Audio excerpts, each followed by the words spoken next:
saya untuk menjadi moderator pada presentasi kelompok 1 mengenai aspek ontologi, epistemologi, dan aksiologi ekonomi regional.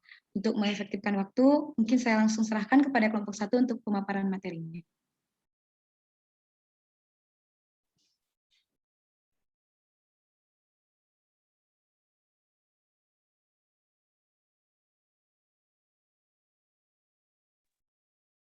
Mungkin boleh untuk kamu buat share screen PPT-nya.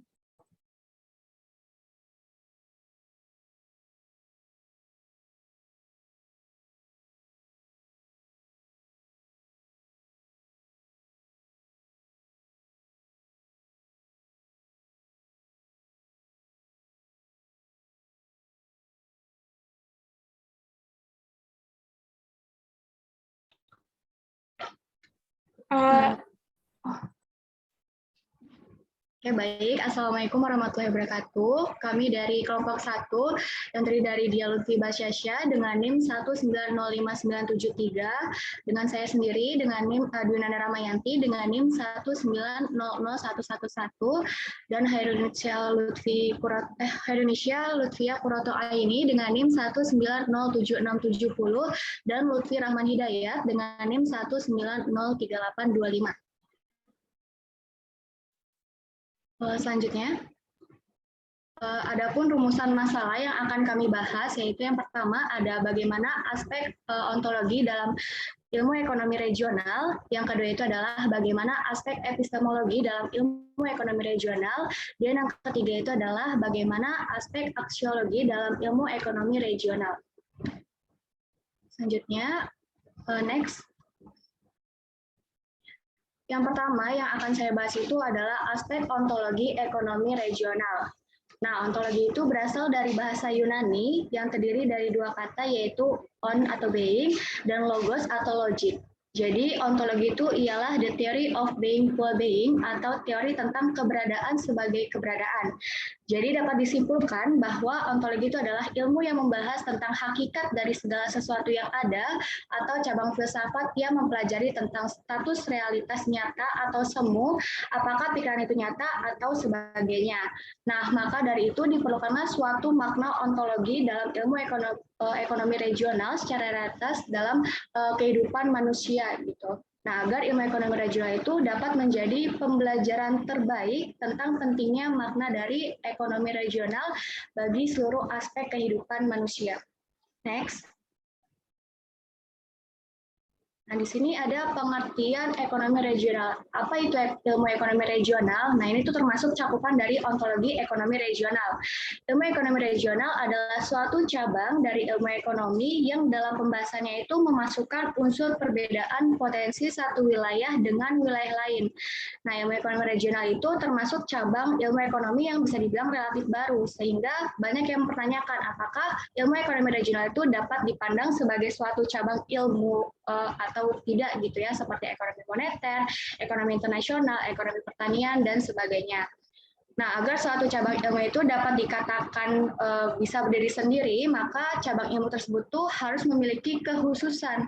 Jadi maksud dari kekhususan itu adalah suatu hal yang tidak dibahas dalam cabang ilmu yang lain, sepertinya itu ilmu tersebut tuh harus juga memiliki prinsip-prinsip yang utuh gitu ya, dalam mampu memberikan solusi yang lengkap untuk bidang tertentu yang dicakupnya.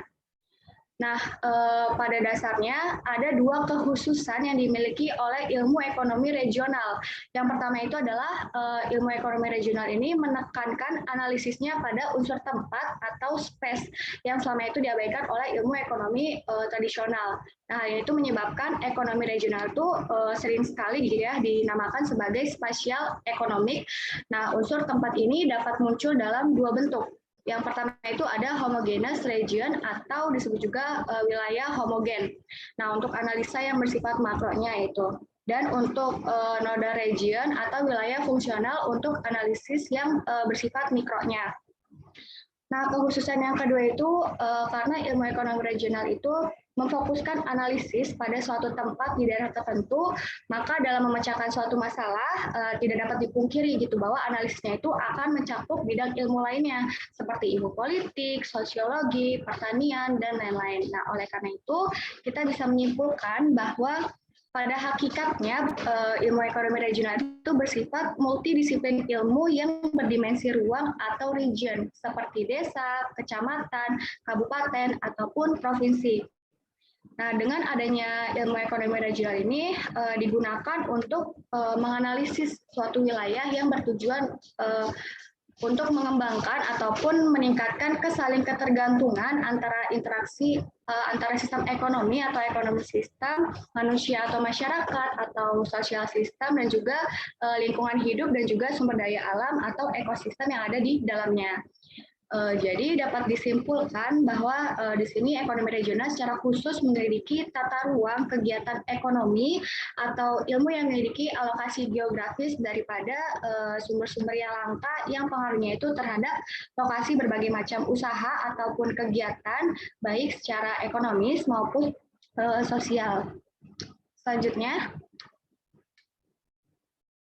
di sini ada permasalahan inti ilmu ekonomi. Jadi permasalahan itu termasuk dalam dasar utama mengapa adanya ilmu ekonomi regional.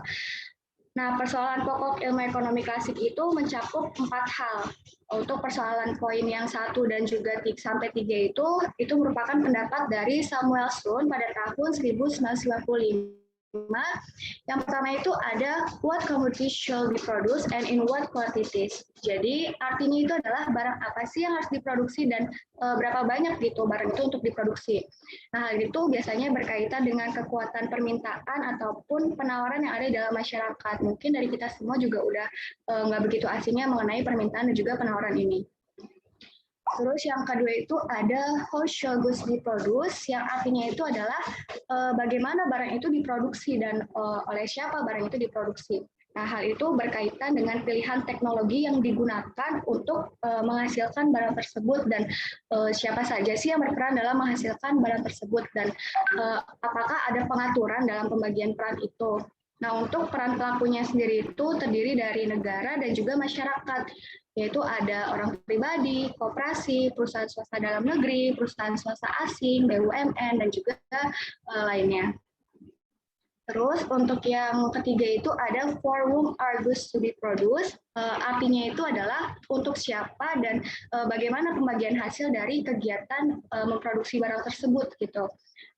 Terus juga hal ini tuh berkaitan dengan biasanya itu pengaturan sistem balas jasa, sistem perpajakan, subsidi, terus juga bantuan kepada fakir miskin, dan sebagainya.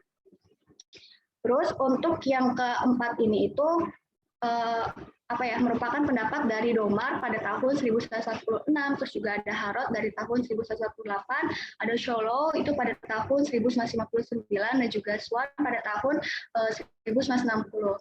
Nah, mereka itu berpendapat masalah ekonomi yang keempat itu ada when. Jadi, when do all those activities be carried out? Maksudnya itu adalah kapan berbagai kegiatan tersebut itu dilaksanakan. Nah, untuk menjawab pertanyaan itu dengan menciptakan teori ekonomi dinamis atau dynamic economic analysis, yaitu dengan memasukkan unsur waktu ke dalam suatu analisis. Jadi seiring berjalannya waktu, keluarlah teori-teori tentang pertumbuhan ekonomi atau growth teori, seperti tahap-tahap pertumbuhan Rostow, terus juga siklus bisnis atau business cycle, dan juga perencanaan pembangunan atau development planning. Next. Nah, di sini ada perbedaan kondisi antar daerah. Seperti yang kita tahu ya, bahwa perkembangan ilmu ekonomi itu kan semakin lama semakin pesat. Gitu.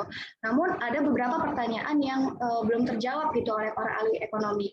Nah, pada umumnya para ekonom itu secara implisit itu beranggapan bahwa prinsip-prinsip ekonomi yang telah digariskan akan berlaku umum di seluruh tempat, baik di kota atau di desa. Jadi baik di daerah yang maju maupun daerah yang terbelakang gitu. Nah, akan tetapi gitu pada kenyataannya atau secara realistisnya itu menunjukkan bahwa kondisi tiap-tiap daerah itu tidak sama gitu. Ada perbedaan tiap daerahnya itu bisa dilihat dari ketersediaan prasarana yang tidak sama, terus juga ada keterampilan tenaga kerja yang tidak sama, kepadatan penduduk yang berbeda, atau harga tanah jual yang berbeda. Misalnya di harga tanah jual di kota itu jauh lebih mahal dibandingkan di desa gitu. Terus juga ada perbedaan dari potensi ekonomi yang tidak sama dan juga kemajuan industri yang tidak sama gitu. Nah, dari perbedaan antar daerah ini, kita dapat mengetahui bahwa kegiatan ekonomi yang cocok di suatu daerah itu belum tentu cocok untuk daerah lain. Misalnya dalam menentukan produksi yang optimum. Nah, itu pasti hasilnya akan berbeda di setiap daerahnya gitu, tergantung pada kondisi ekonomi di sekitar daerah tersebut. Contohnya gitu ya, misalkan di sini di wilayah Bekasi ini cenderung digunakan untuk kawasan industri. Nah, sedangkan misalnya untuk wilayah di Bali, dia lebih cocok untuk wilayah pertanian ataupun kawasan pariwisata. Nah, di sini adanya perbedaan antara Bekasi dan juga Bali gitu. Jadi bisa disimpulkan bahwa setiap daerah itu memiliki perbedaan potensinya masing-masing. Nah, mungkin untuk lebih jelasnya, untuk permasalahan regional selanjutnya akan dijelaskan oleh rekan saya, yaitu Dia Lutfi Basyasya. Terima kasih.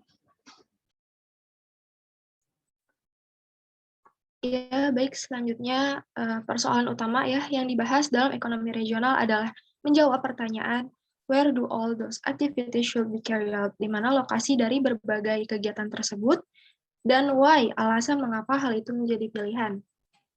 Ilmu ekonomi regional ini timbul untuk memecahkan masalah khusus yang berkaitan dengan pertanyaan di mana yang pada umumnya diabaikan dalam analisis ekonomi tradisional.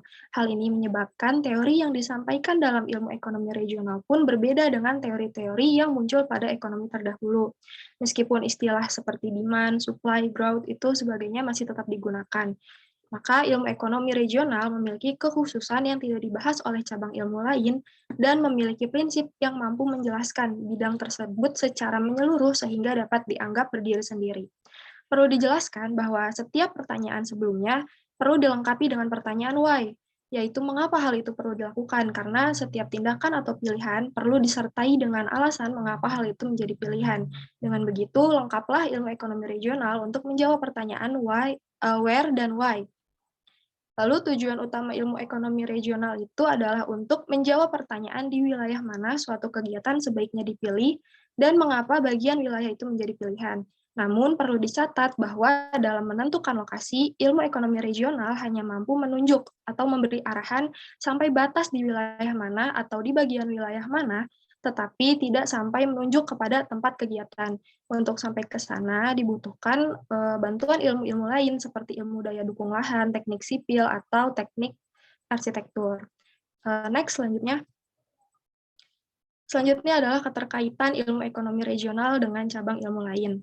Ilmu ekonomi regional sendiri bukan merupakan ilmu yang cukup lengkap untuk membahas pembangunan suatu daerah apabila sampai pada implementasi secara fisik di lapangan dan dibutuhkan disiplin ilmu lain untuk menunjang kelengkapan analisis. Nah, untuk itu perlu adanya kerjasama dengan ilmu lain, terutama yang menyangkut pada prinsip-prinsip teknis dari bidang yang dibahas. Hal ini tidak berarti jika ilmu ekonomi regional tidak memiliki objeknya sendiri, karena ilmu ekonomi regional mampu memberikan prinsip-prinsip umum tentang penentuan lokasi. Namun apabila pada tahap pelaksanaan perlu dilengkapi dengan pengetahuan teknis atau bidang yang hendak dilaksanakan. Selanjutnya adalah aspek epistemologi ekonomi regional.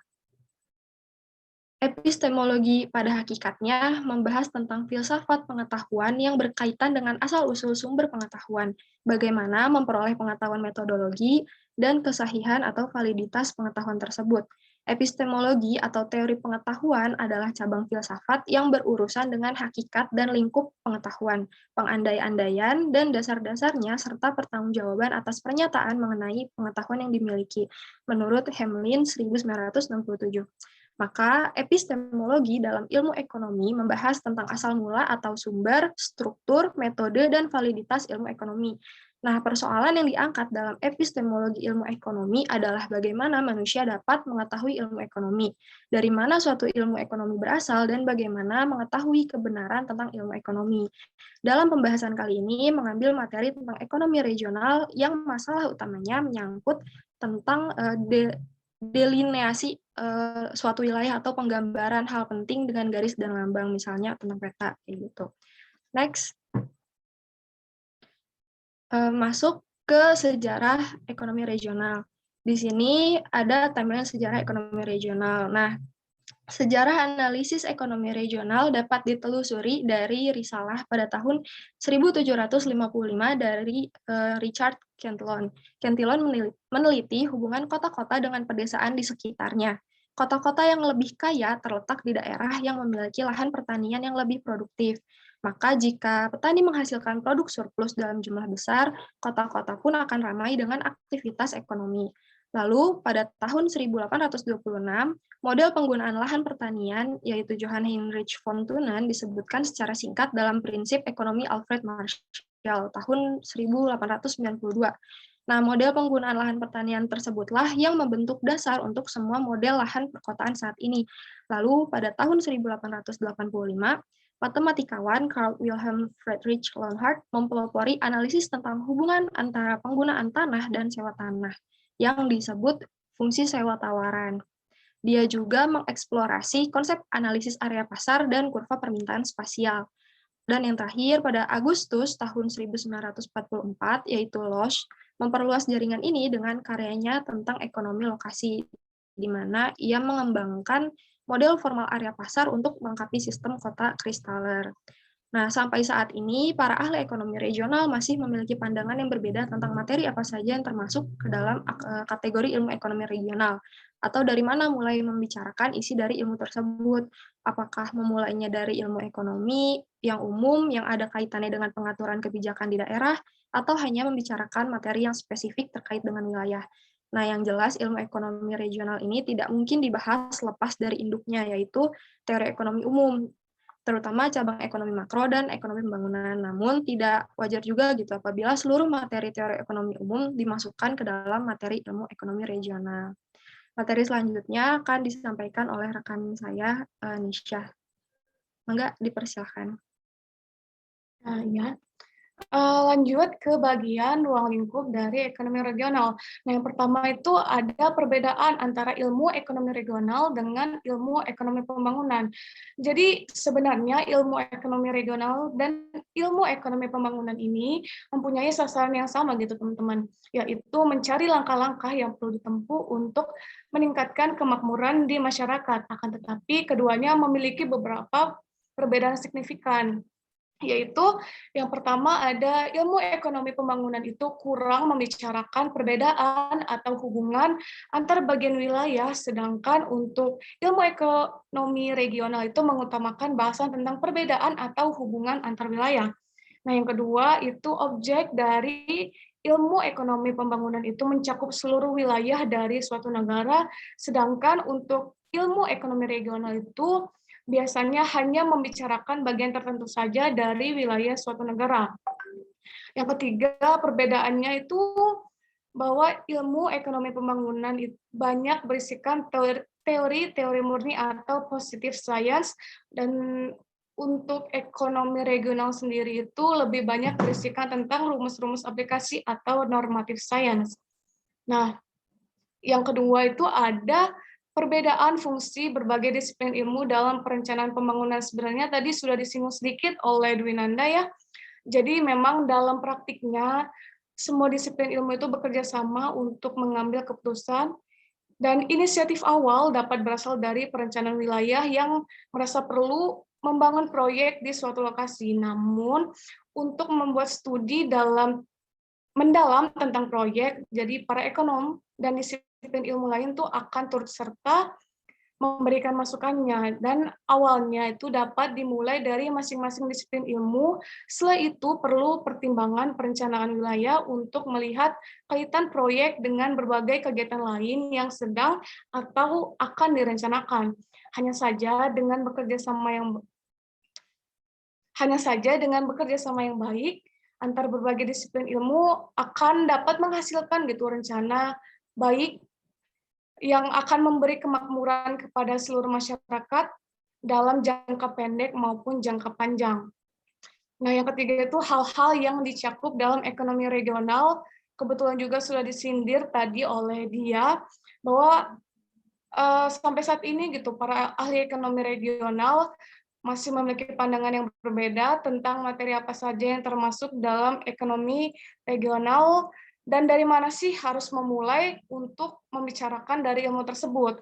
Nah, saya mengambil dari salah satu ahli yang bernama Avrom Ben David pada tahun 1974 bahwa untuk memulai pembahasan ilmu ekonomi regional ini dapat dimulai dengan materi yang umumnya tercakup dalam ekonomi makro seperti teori nilai tambah dan analisis input-output yang diterapkan untuk ekonomi wilayah, kemudian dilanjutkan dengan teori yang khusus dikembangkan dalam ilmu ekonomi regional seperti analisis shift share dan teori basis ekspor. Slide selanjutnya.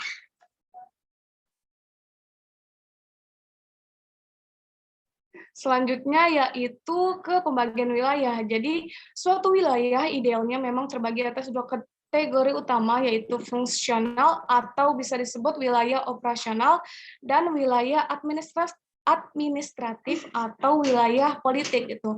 Jadi jika suatu wilayah mencakup dua kategori ini, maka menandakan wilayah tersebut itu termasuk ke dalam wilayah yang ideal gitu. Nah, lanjut ke pengertiannya sendiri bahwa wilayah fungsional ini merupakan sebuah wilayah yang mungkin tidak memiliki sifat fisik atau sosial yang sama, namun memiliki hubungan timbal balik yang sangat erat sehingga kerap dianggap sebagai satu kesatuan. Dan artinya wilayah fungsional ini jauh lebih fleksibel gitu teman-teman untuk bagian delineasinya. Karena sifat fisiknya tidak harus sama, tetapi harus terdapat hubungan yang erat antara titik-titik atau nodes dalam wilayah tersebut. Nah, contohnya kawasan kota dan pedesaan di sekitarnya itu juga dianggap sebagai wilayah fungsional karena terdapat hubungan yang sangat erat gitu antara daerah pusat dan daerah hinterlandnya itu pedesaan tersebut. Nah, yang kedua itu ada wilayah administratif. Wilayah administratif ini merupakan wilayah yang batas-batasannya ditentukan berdasarkan kepentingan administrasi pemerintah atau politik. Contohnya itu seperti provinsi, kabupaten, kecamatan, desa atau kelurahan, dan RT RW.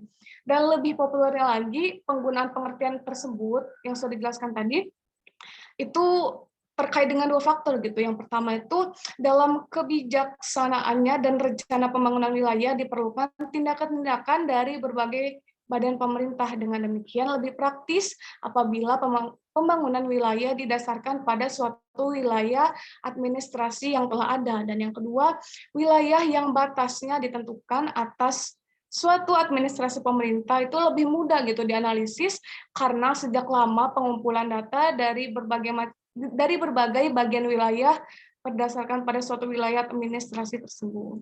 Selanjutnya. Nah, yang selanjutnya ada metode dari klasifikasi wilayah. Jadi klasifikasi wilayah ini merupakan hal yang paling mendasar dalam analisis spasial gitu teman-teman, karena mohon maaf maksud saya, tetapi pada saat yang sama metode ini tuh bisa menjadi salah satu masalah yang paling kontroversial baik untuk wilayah administratif maupun wilayah fungsional. Karena metode klasifikasi ini umumnya melibatkan sebuah kombinasi dari prediksi ilmiah dan analisis statistik yang menggabungkan komunitas dan subdivisi politik lain untuk menggambarkan suatu kesatuan yang homogen gitu. Dan biasanya metode ini menggunakan analisis klaster, analisis faktor, dan komponen utamanya adalah beberapa prosedur statistik yang digunakan. Sekian dari saya, selanjutnya akan dilanjutkan oleh Lutfi. Ya, kemudian ada aspek aksiologi dari ekonomi regional. Aspek aksiologi ekonomi regional, sebelumnya kita akan membahas apa itu aksiologi. Aksiologi berasal dari perkataan aksios, yaitu dari bahasa Yunani yang berarti nilai, dan kata logos yang berarti teori. Jadi aksiologi itu mengandung arti teori tentang nilai. Selain itu, aksiologi bermakna sebagai nilai-nilai tolak ukur kebenaran, etika serta moral sebagai dasar normatif penelitian. dan juga penggalian serta penerapan ilmu menurut Wibisono dalam Surabaya tahun 2009. Lebih lanjutnya lagi bahwa landasan aksiologi sendiri memberikan suatu pemikiran dasar dalam suatu ilmu, yaitu untuk apa ilmu pengetahuan dipergunakan, bagaimana kaitan antara cara pengetahuan tersebut dengan kaidah-kaidah moral, bagaimana penentuan objek yang telah ditelaah berdasarkan pilihan moral, bagaimana kaitan antara teknik prosedural yang merupakan operasionalisasi metode ilmiah dengan norma-norma moral atau profesional. Perlu kita ketahui bahwa ilmu hingga saat ini telah membawa dunia ke dalam kemajuan peradaban yang sangat cepat di dalam era modern ini. Di mana dengan adanya ilmu tentu layaknya koin, yaitu memiliki dua mata yang memang membawa dampak positif dan juga negatif. Bagaimana kita dapat mempergunakan ilmu sebaik mungkin. Seperti contohnya yaitu apabila dikaitkan dengan senjata, apabila dipergunakan secara baik maka akan berguna bagi angkatan militer. Namun jika dipergunakan dengan hal-hal yang salah dan juga buruk, maka tentu akan membahayakan semua orang. Jadi ilmu ini memang seperti koin yang merupakan suatu benda yang memiliki dua sisi yang berbeda, tetapi dalam satu cakupan yang sama. Kemudian berkaitan pada ilmu ekonomi regional sendiri, yaitu manfaat. Manfaat sendiri terdapat dua aspek, yaitu aspek mikro dan aspek makro. Di aspek mikro sendiri, ilmu ekonomi regional ini membantu perencanaan wilayah, menghemat waktu dan biaya dalam proses penentuan lokasi suatu kegiatan atau proyek. Nah, untuk mikro ini sendiri contohnya yaitu ilmu ekonomi regional mampu membantu perencanaan wilayah dalam memilih suatu kegiatan atau proyek yang dibangun dalam kawasan atau wilayah tertentu dengan waktu, biaya, dan proses yang efisien. Sedangkan untuk aspek makro sendiri, yaitu pemerintah pusat dapat menggunakannya untuk mempercepat laju pertumbuhan keseluruhan wilayah. Dan untuk contohnya sendiri, yaitu dapat dilihat dari pandangan pemerintah pusat dalam melihat berbagai sudut dari masing-masing wilayah yang tentu memiliki potensi yang berbeda-beda, baik dari segi keunggulan, komparatif, pendapatan, dan lain-lain. Kemudian ilmu ekonomi regional dalam konteks pembangunan wilayah sendiri, ekonomi regional berperan dalam analisis kecenderungan arah pergerakan aktivitas ekonomi di masa mendatang. Kemudian secara teoritis pembangunan wilayah sendiri ini perlu menyeimbangkan kepentingan lokal dengan tujuan nasional secara keseluruhan, sehingga membantu para perencana teknis dalam merencanakan pembangunan infrastruktur sesuai kebutuhan aktivitas yang diinformasikan para ekonomi regional.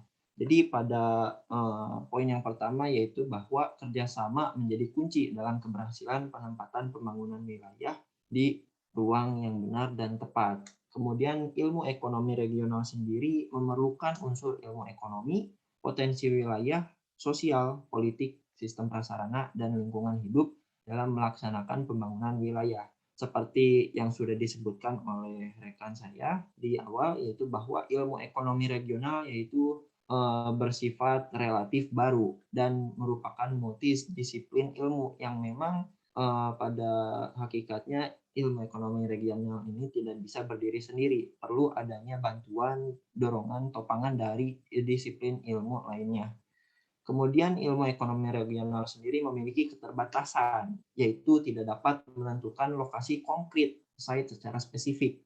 Diperlukan bantuan tambahan dari disiplin ilmu lainnya. Jadi bahwa ilmu ekonomi regional sendiri hanya membantu sebagai penentu kebijakan awal dan sebagai bahan masukan atas saran dalam komoditi atau kegiatan apa yang perlu dijadikan keunggulan dan di subwilayah mana komoditi itu dapat dikembangkan. Ya mungkin sekian presentasi dari kelompok kami. Mohon maaf apabila ada kekurangan kata. Wassalamualaikum warahmatullahi wabarakatuh. Waalaikumsalam warahmatullahi wabarakatuh. Terima kasih kepada kelompok 1 yang mungkin dari teman-teman ada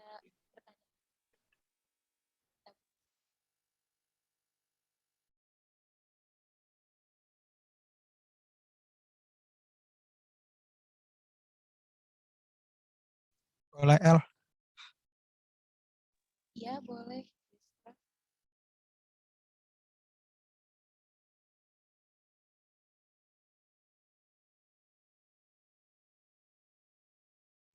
Halo, Destra. Iya, halo. Oke, bismillahirrahmanirrahim. Assalamualaikum warahmatullahi wabarakatuh. Sebelumnya perkenalkan, nama saya Desta Rifandi dengan NIM 1903294. Di sini saya ingin bertanya gitu ya, untuk menentukan suatu wilayah itu bisa dipilih atau dipakai untuk sebuah kegiatan ekonomi, aspek apa aja sih yang harus diperhatikannya gitu.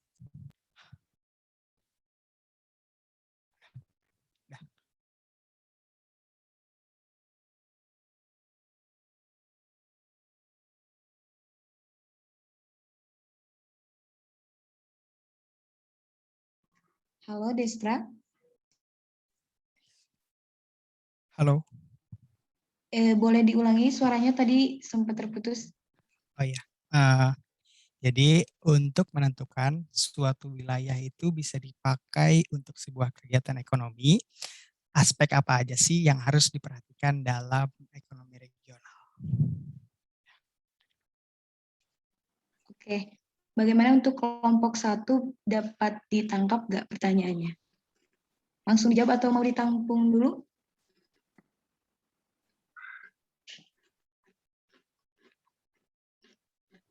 Mungkin ditampung aja dulu ya, El, untuk pertanyaannya. Oke, boleh. Boleh. Kita buka 3 orang dulu ya yang bertanya. Boleh yang kedua tadi udah raise hand, Ricky. Ya, baik. Ya, baik. Terima kasih, Ibu Moderator. Sebelumnya, perkenalkan saya Ricky dari kelompok 9 Ekonomi Regional. Izin bertanya kepada kelompok 1 terkait ekonomi regional ini gitu ya. Sebelumnya saya ingin memberikan pandangan dulu terkait definisi dari ilmu ekonomi regional gitu ya.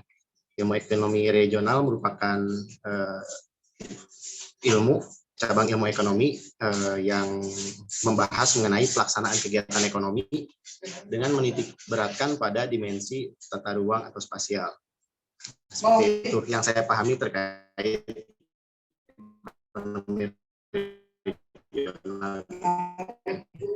Nah, ada kasus seperti oleh Heni Suhaini sudah cukup lama yang judulnya adalah pembangunan rumah susun dalam mendukung aktivitas ekonomi perkotaan. Studi kasus di Kota Bandung.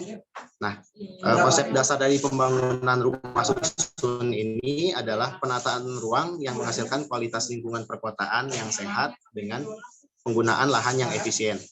Masalahnya, pembangunan rumah susun ini tidak memperhitungkan kelompok-kelompok sasaran secara jelas, padahal aktivitas ekonomi di kawasan perkotaan di kota-kota besar Indonesia pada umumnya didukung dan digerakkan oleh berbagai kelompok dan strata sosial ekonomi masyarakat yang beragam.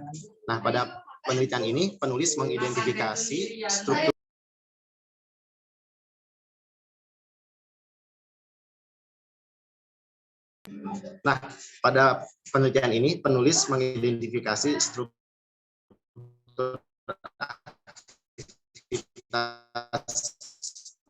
ekonomi penduduk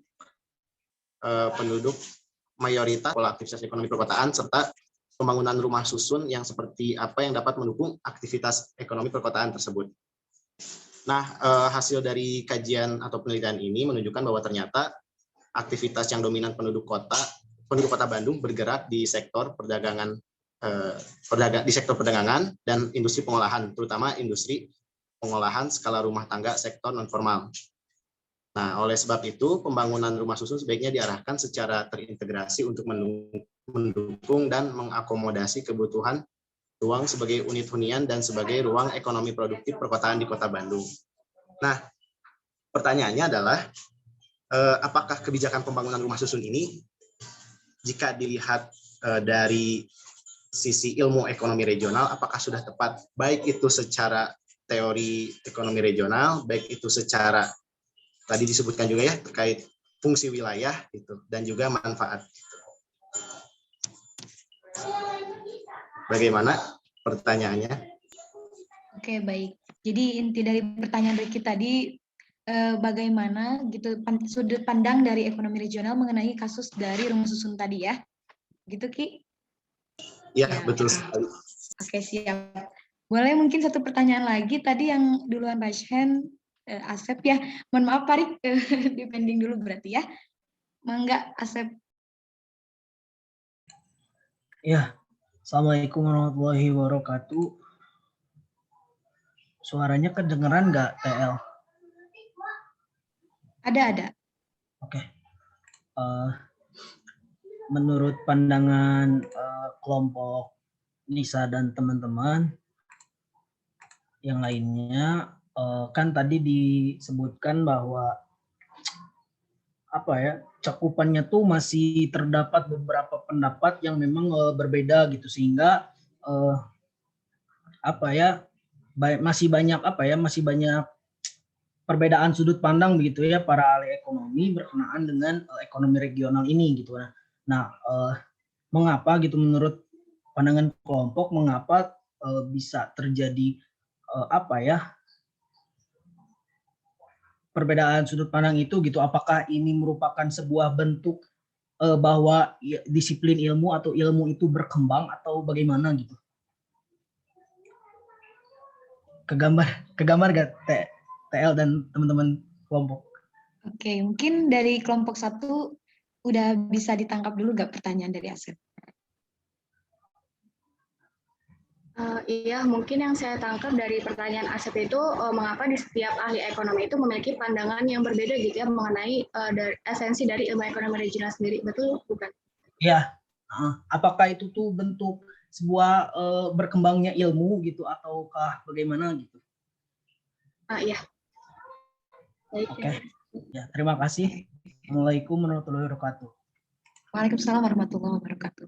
Terima kasih kepada teman-teman yang udah bertanya kepada kelompok 1. Mungkin boleh langsung ada yang bisa menjawab dari pertanyaan-pertanyaan yang sudah disampaikan?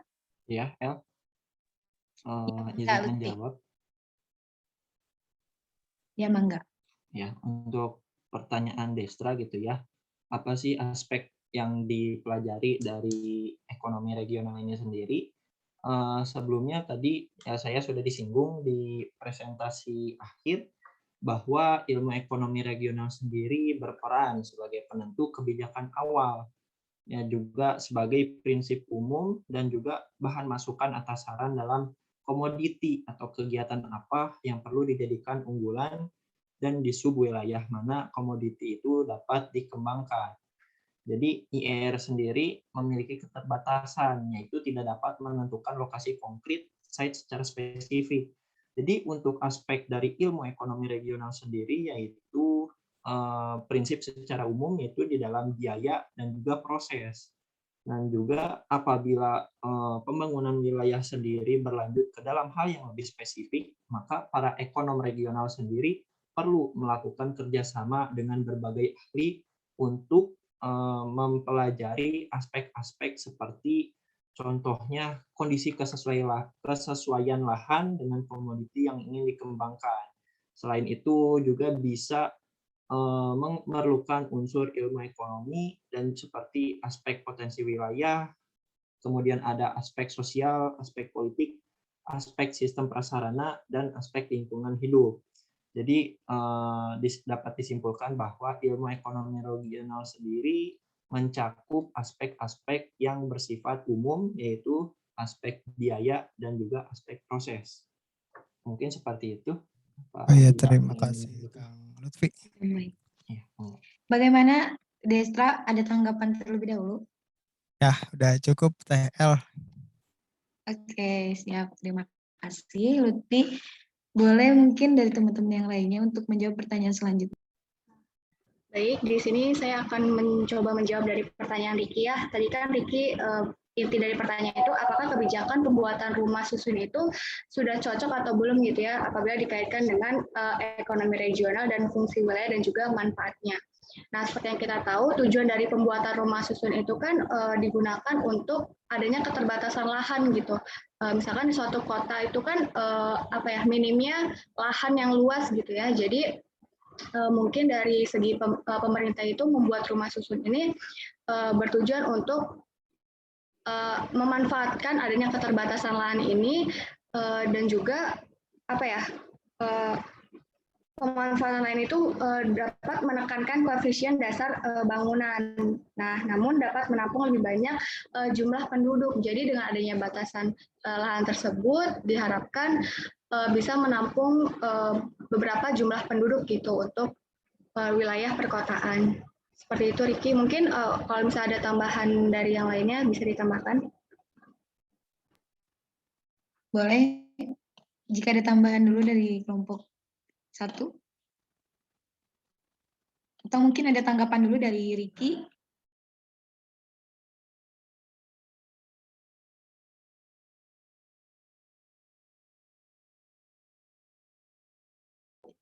Bagaimana, Riki?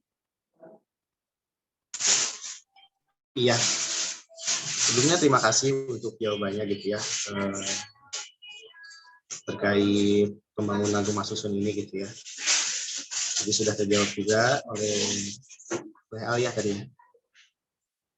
Terus tetapi memang ada satu aspek yang belum bagi Riki belum terjawab gitu ya. Barangkali bisa dijelaskan tadi yang terkait wilayah gitu ya. Fungsi wilayah itu kan ada wilayah administrasi sama apa satu lagi gitu ya. Nah, barangkali Riki boleh bertanya lagi gitu ya, apakah Bandung ini termasuk wilayah apa gitu? Dari kedua contoh wilayah itu. Tadi Dwi Nanda yang jawab ya? Betul? Ya, betul, Riki. Ya, sebelumnya terima kasih Dwi, barangkali di teman-teman ada yang ingin menambahkan juga gitu ya. Dari fungsi wilayah tadi gitu ya, apakah Kota Bandung ini termasuk wilayah mana gitu? Apakah pembangunan rumah susun ini sudah sesuai dengan fungsi wilayah tersebut?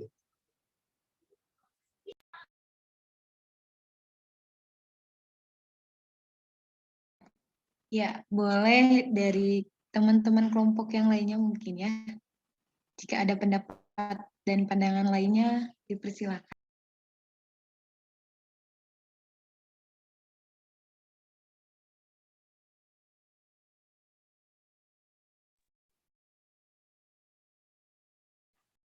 Jadi pembahasnya kelompok 2 ya? Kelompok 1 Bapak untuk pembahasnya. Yang jadi pembahas utama yang tampil itu kelompok 1. Iya, betul, Pak. Pembahas utamanya kelompok 2 kan? Iya. Mana ada yang di kelompok 2 itu di kelompok 9 ya? Iya, betul, Pak. Ya, Riki itu kan pertanyaannya bagus tuh terkait dengan persoalan ontologi itu. Kelompok 2 mana pembahas kelompok 2?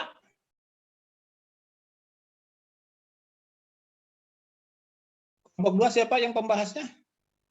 Mana? Kelompok 1 dibahas oleh kelompok 2, moderatornya juga kelompok 2 kan? Iya, Mana betul, pembahas Pak. kelompok 2 sudah bertanya kelompok 2? Mungkin di sesi kedua, Pak, untuk pertanyaan Oh dari iya, kelompok sok lanjut, ya. silakan. Iya, betul, Pak. Iya, boleh. Bagaimana tanggapan dari kelompok 1 untuk pertanyaan dari Riki ini?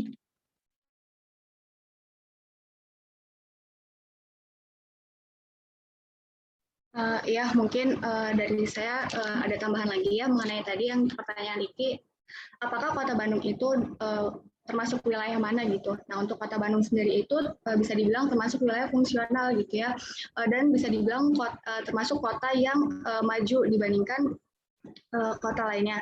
Nah, untuk pembangunan rumah susun di Bandung ini seperti yang kita tahu gitu ya, kalau misalkan Kota Bandung itu juga tingkat kepadatan penduduknya juga bisa dibilang banyak gitu ya. Jadi dengan adanya pembangunan rumah susun ini digunakan untuk menekan lahan yang dengan terbatasnya lahan ini disediakan rumah susun agar mampu menampung penduduk Kota Bandung gitu. Terus juga mengenai wilayah fungsional ini kan setiap daerah itu kan memiliki potensi yang berbeda gitu ya, tetapi memiliki fungsi yang sama. Misalkan Kota Bandung itu bisa dibilang mirip gitu fungsionalnya itu seperti Kota Jakarta. Seperti itu, Riki. Apakah sudah terjawab atau masih belum terjawab? Ya, sudah terjawab dengan jelas. Jadi terima kasih banyak untuk jawabannya gitu ya. Kalau pertanyaannya agak sedikit membingungkan gitu dan sedikit sulit mungkin ya. Terima kasih banyak untuk jawabannya.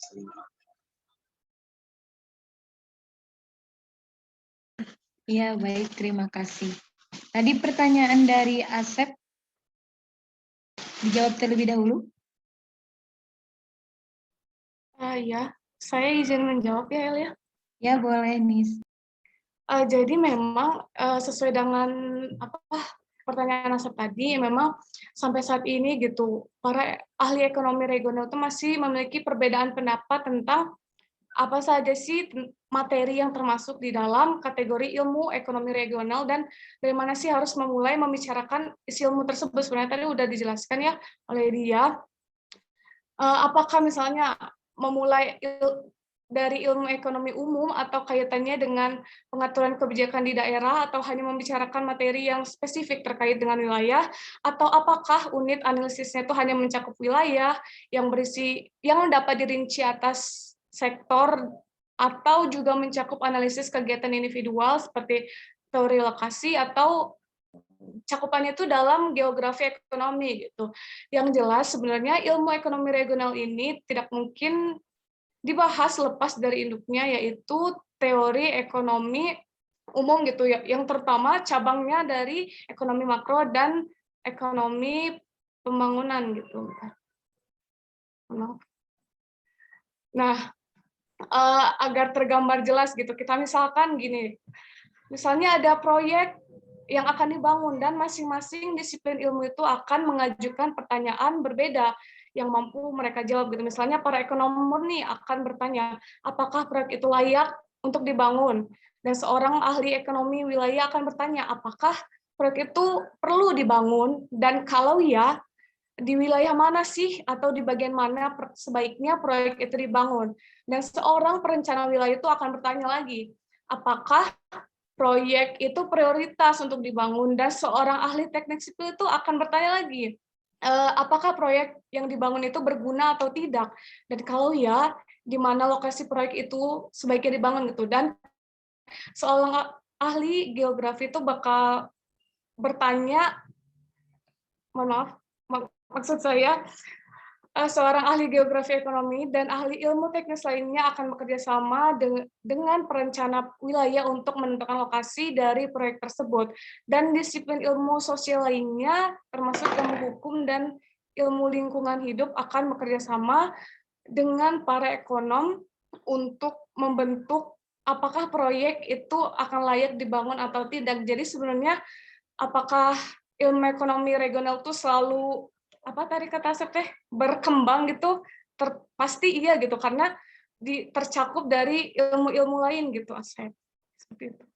Atau mungkin ada tambahan lagi dari yang lain gitu, atau pendapat dari kelompok lain?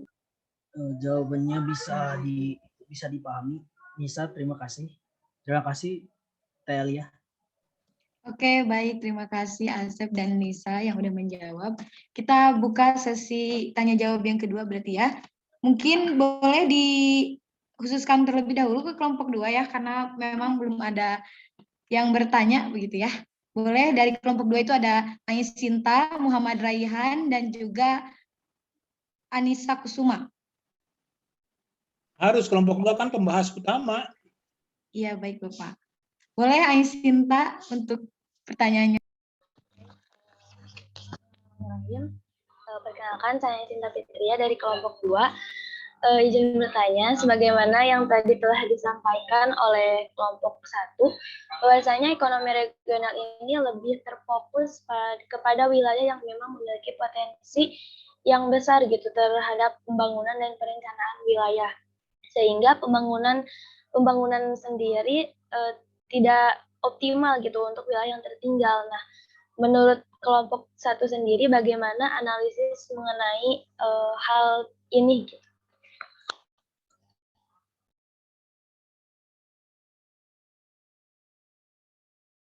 Oke, boleh ditangkap pertanyaannya tadi kelompok 1? Bisa? Bisa berarti ya, kalau diam. Oke, mungkin dari kelompok 2 yang lainnya, boleh untuk mengajukan pertanyaannya lagi.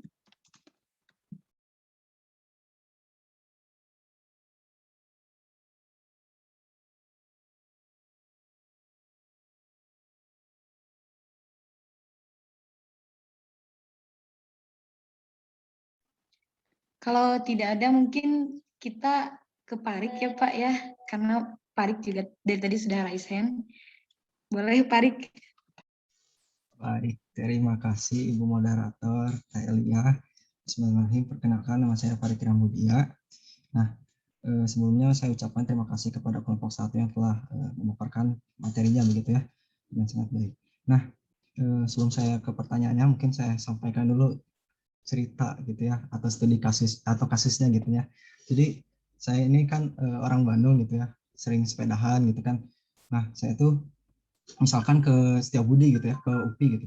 Kan saya sering lewat Pasopati gitu. Pas saya lihat gitu di atas lagi sepedahan, wah ternyata kan Pasopati itu daerah kota gitu ya. Tapi meskipun daerah kota masih banyak gitu ya pabrik-pabrik gitu. Saya lihat atap-atap cerobongnya gitu, asap banyak gitu ya di dekat dia di atas dekat Pasopati itu gitu ya. Padahal itu kan daerah kota gitu. Terus ya saya kira gitu ya, wilayah pabrik-pabrik seperti itu cuman kayak di daerah pinggir-pinggir kayak Manggar atau di mana gitu kan, yang kalau ngelewat jalan tuh bau banget gitu ya, bau asap pabrik atau segala macam gitu. Terus di sisi lain saya juga sering ya, rumah saya di perbatasan lah kota kabupaten gitu ya. Di situ tuh banyak sawah gitu kan, maksudnya daerah sawah-sawah gitu ya, banyak persawahan gitu. Nah, saya waktu pertama pindah ke sini itu 3 tahun yang lalu masih sawah-sawah gitu ya, banyak. Ya artinya kan itu untuk sumber pangan warga sekitarnya juga dan untuk kota Bandung juga gitu kan. Nah, tapi pas sekarang-sekarang itu wah udah hampir setengahnya mungkin lah, atau yang udah banyak sekali gitu lahan-lahan yang sudah dialihfungsikan jadi kayak komplek dan perumahan gitu ya, baru gitu. Banyak banget itu, saya yang dulunya saya masih bisa lewatin jalannya, sekarang udah jadi perumahan gitu. Wah, itu kan bisa apa ya, berdampak gitu ya jangka panjangnya. Terus di satu sisi gitu, teman-teman tahu daerah Bandung paling tertua? Ya benar, Dayakolot gitu ya. Nah, teman-teman tahu kan Dayakolot di situ daerah kota Bandung yang terkenal banjir gitu. Tapi di satu sisi gitu, di situ tuh banyak wilayah pemukiman gitu ya, banyak rumah-rumah gitu. Nah, itu kan istilahnya salah gitu kan penempatannya. Nah, kira-kira gini, menurut kelompok 1 dari Lutfi, dari Dwinanda, dari Dia Lutfi, dari Indonesia gitu ya, kira-kira pendapat teman-teman gitu ya, secara aspek aksiologi gitu ya, bagaimana seharusnya itu ya atau penempatan atau pembagian wilayah-wilayah, pembangunan wilayah-wilayah ini di kota Bandung itu yang seharusnya seperti bagaimana sih? Mungkin itu saja. Terima kasih. Oke, baik. Terima kasih, Kang Farik. Boleh mungkin dari kelompok 1 sudah bisa ditangkap pertanyaannya? Bagaimana? Tehnisha, sudah bisa ditangkap pertanyaannya dari Farik? Bisa, El. Tapi buat pertanyaan Aisinta mungkin boleh diulang? Oke, mungkin nanti Aisinta boleh dikirim di kolom chat ya. Ya. Ya, terima kasih. Boleh dari teman-teman yang lainnya?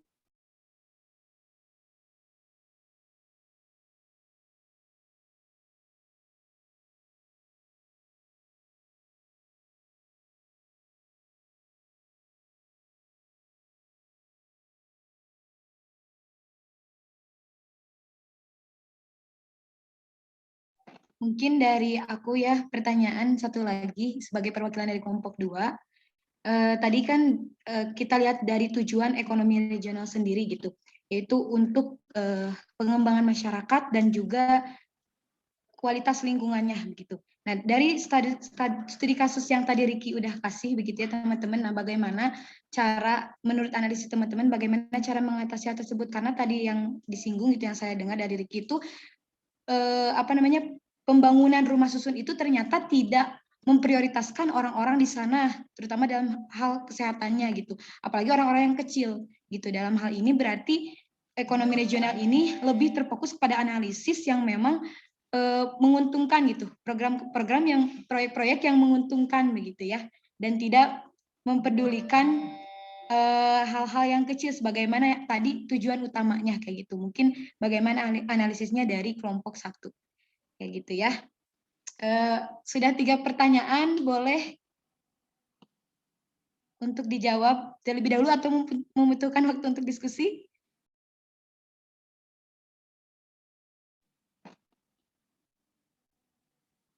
Mungkin diberi waktu diskusi ya Bapak dan teman-teman lainnya untuk kelompok 1, kita beri waktu 2 menit gitu ya.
Oke, baik. Bagaimana kelompok 1? Sudah bisa dijawab pertanyaan-pertanyaannya?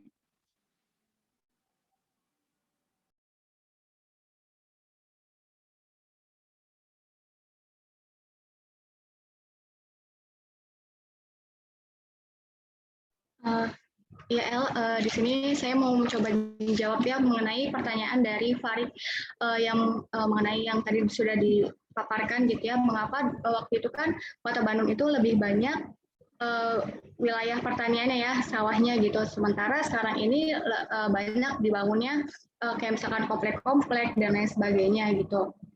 Nah, alasan mungkin adanya relokasi kawasan ini tuh apa ya, kan semakin lama itu perkembangan itu semakin pesat ya. Nah, terlebih Kota Bandung itu bisa dibilang kota yang maju gitu. Nah, semakin pesatnya apa namanya zaman itu, mungkin dari Kota Bandung itu memiliki dukungan infrastruktur yang memumpuni gitu. Kan dari apa namanya aspek ilmu ekonomi regional itu apa namanya apa yang menganalisis tentang kawasan, yaitu where, yaitu di mana gitu ya, apakah kawasan tersebut itu mampu untuk dijadikan suatu fungsi wilayah gitu. Nah, di sini Kota Bandung mungkin memiliki dukungan infrastruktur yang memumpuni. Jadi salah satu faktor yang apa yang menyebabkan kemajuan suatu daerah itu adalah sisi perkembangan dari infrastruktur maupun bisnisnya gitu. Nah, terus contohnya kayak misalkan bukan hanya di Kota Bandung saja gitu. Di sini juga entah di wilayah Kota Jakarta ataupun Kota Bekasi, semakin lama itu lahan pertanian itu akan semakin habis gitu ya, diganti menjadi suatu bangunan proyek ataupun infrastruktur lainnya. Nah, mungkin dengan adanya perkembangan zaman ini apa ya, lebih dikhususkan gitu ya, suatu kota itu menjadi misalkan Kota Bandung ini dijadikan sebagai wilayah fungsional, yaitu wilayah yang bisa digunakan sebagai industri seperti itu. Mungkin dari teman-teman lainnya kalau misalnya ada tambahan bisa ditambahkan.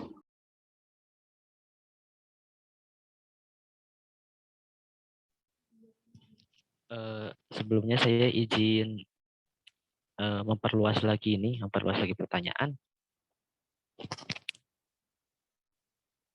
Boleh, Raihan. Apakah gitu kan akan balance itu kan di mana ada industri dan juga lahan pertanian itu terhadap ekonomi tersebut gitu kan, sehingga menghasilkan yang lebih optimal. Soalnya kalau misalnya dilihat dari sekarang itu kurang seperti kayak yang kalau stasiunnya mah berat sebelah gitu, atau apa ya, ya seperti itulah pokoknya Mbak. Itu bagaimana ya? Oke, boleh mungkin Dwinanda untuk ditanggapi. Tadi mungkin tambahan dari Raihan itu kalau misalkan relokasi itu berat sebelah gitu ya. Jadi misalnya lahan pertanian itu benar-benar dibabat habis gitu dijadiin suatu proyek baru gitu. Seperti itu Raihan? Ya betul-betul. Nah, nah iya benar ya. Kalau misalkan kita lihat secara realitasnya kenyataannya itu emang semakin lama itu lahan pertanian itu semakin jarang gitu ya kita lihat, mungkin adanya itu di daerah-daerah tertentu saja yang mungkin masih wilayah pedesaan tergantung dari iklim dari setiap daerahnya seperti itu.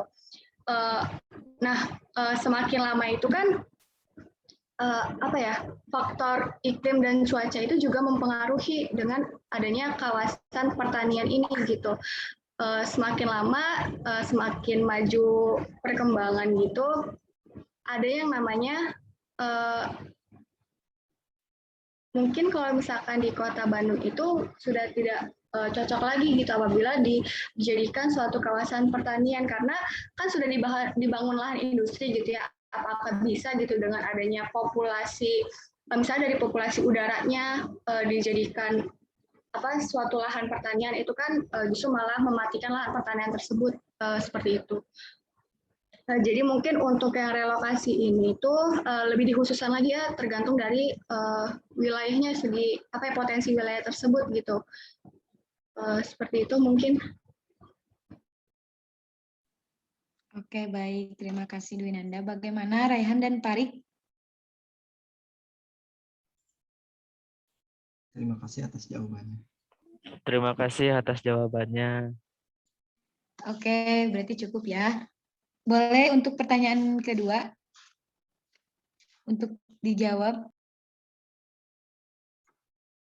Boleh mau menjawab pertanyaan dari Ai ya?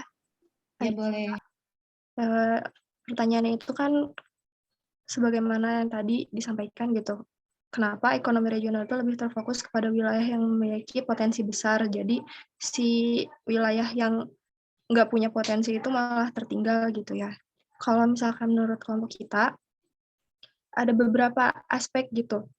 Kenapa bisa kita ekonomi regional ini fokusnya ke wilayah yang memiliki potensi lebih besar, misalkan karena si wilayah ini punya posisi geografis yang bagus misalkan, atau kekuatan ekonominya bagus, terus juga ada kayak kepentingan-kepentingan lain yang bikin si wilayah ini tuh diharuskan untuk dikembangkan terlebih dahulu kayak gitu.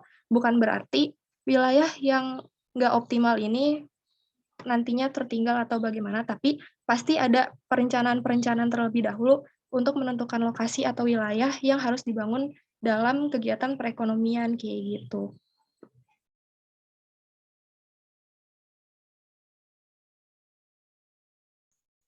Bagaimana Ai? Apakah sudah terjawab atau masih ada pertanyaan lagi? Untuk sementara cukup dulu.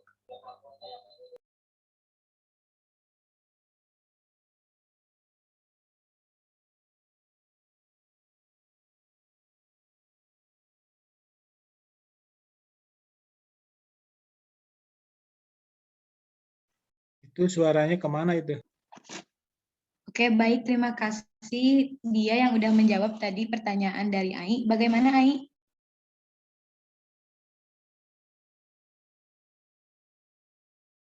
Sudah, El. Oke, terima kasih. Boleh lanjut berarti ke pertanyaan selanjutnya. Langsung dijawab aja kelompok 1, enggak?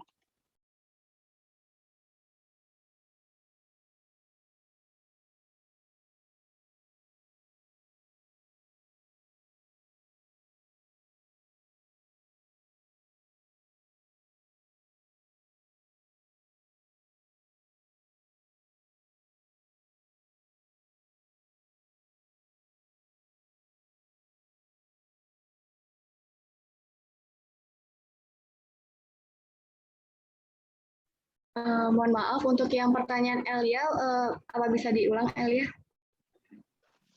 Ya boleh Nanda. Jadi kayak gini misalnya nih, kan tadi yang studi kasus dari Ricky itu ternyata pembangunan yang rumah susun itu tidak mementingkan lingkungan sekitarnya gitu ya. Sedangkan tujuan dari ekonomi regional ini bukan hanya untuk mengembangkan wilayahnya saja, tetapi juga kita melihat kondisi lingkungan sekitarnya. Nah, bagaimana analisis kalian menurut hal tersebut gitu?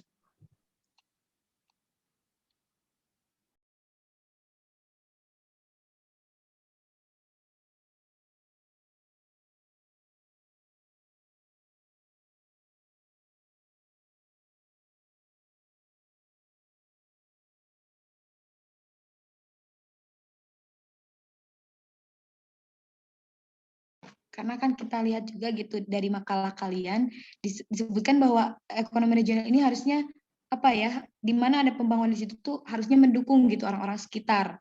Itu apalagi sampai dengan membuka lapangan pekerjaannya gitu. Nah, ini malah menimbulkan masalah lingkungan sekitarnya. Nah, itu gimana nih menurut analisis kalian?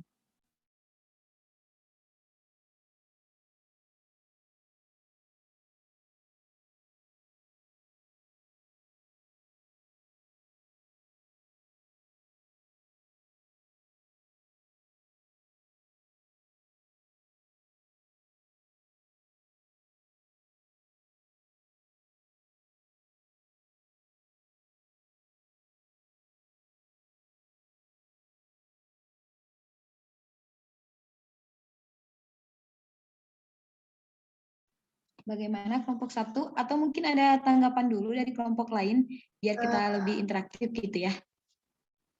Ya, baik El, kan kalau misalkan yang apa namanya tadi Ricky itu yang dicontohkan itu adanya pembangunan rumah susun di wilayah Bandung ya. Nah, tujuan dari adanya pembangunan rumah susun itu kan karena di Kota Bandung itu adanya kawasan kumuh gitu.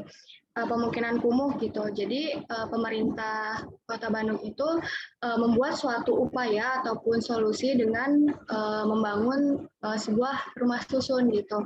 Nah, kalau misalkan yang tadi mengapa gitu dengan adanya ini justru malah apa ya? Ibaratnya kayak memperparah gitu kan, bukannya untuk apa namanya kayak menanggulangi hal itu gitu. Nah,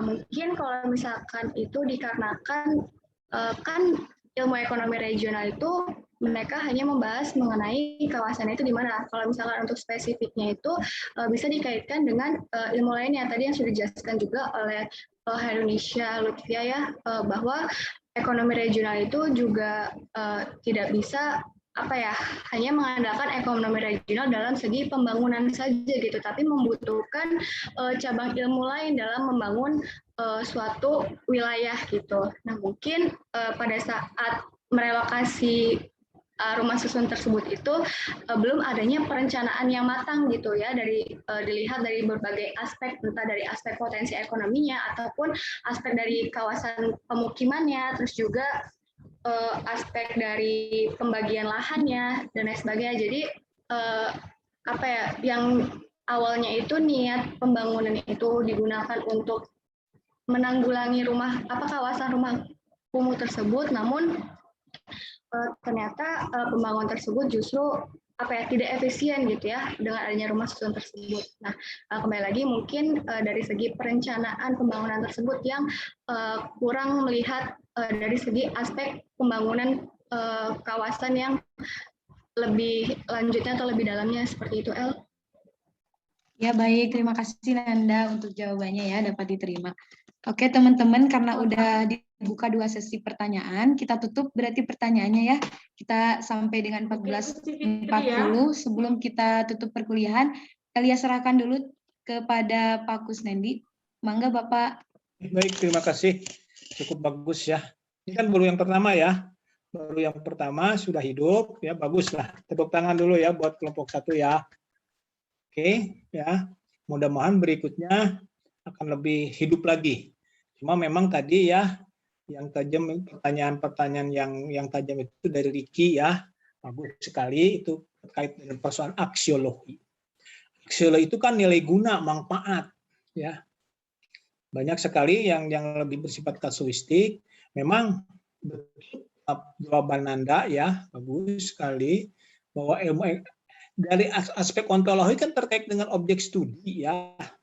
Apa yang dipelajari oleh ekonomi regional. Ekonomi regional kan terkait dengan persoalan tempat di mana. Karena saya cuma 3 kan, what, home, for home, when. Nah, when itu kan ekonomi dinamik kan. Nah, ditambah yang berikutnya, where, di mana kan. Nah, persoalan di mana ini kan kalau dalam ekonomi seperti perumahan itu kan dalam konteks apakah dibangun itu dalam konteks sebagai daerah penyangga dalam arti dibangunnya perumahan di sana itu untuk memudahkan tersedianya sumber daya faktor produksi bagi industri yang ada di tempat itu. Yang kedua, mungkin saja sehingga dengan perumahan di sana akan terlokasi sumber daya manusia yang dibutuhkan oleh industri di seputarnya. Mestinya seperti dalam konteks ekonomi wilayah kan ya, regional ya. Seperti itu sehingga si industri-industri di sekitar sana itu tidak kesulitan memperoleh input tenaga kerja sehingga dia lebih bagi tenaga kerjanya biayanya juga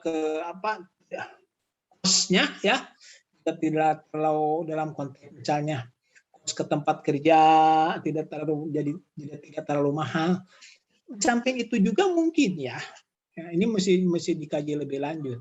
Mungkin relokasi itu juga akan menimbulkan perluasan pasar ya. Tapi yang jelas bagi dalam konteks ekonomi wilayah ini ekonomi regional itu ya,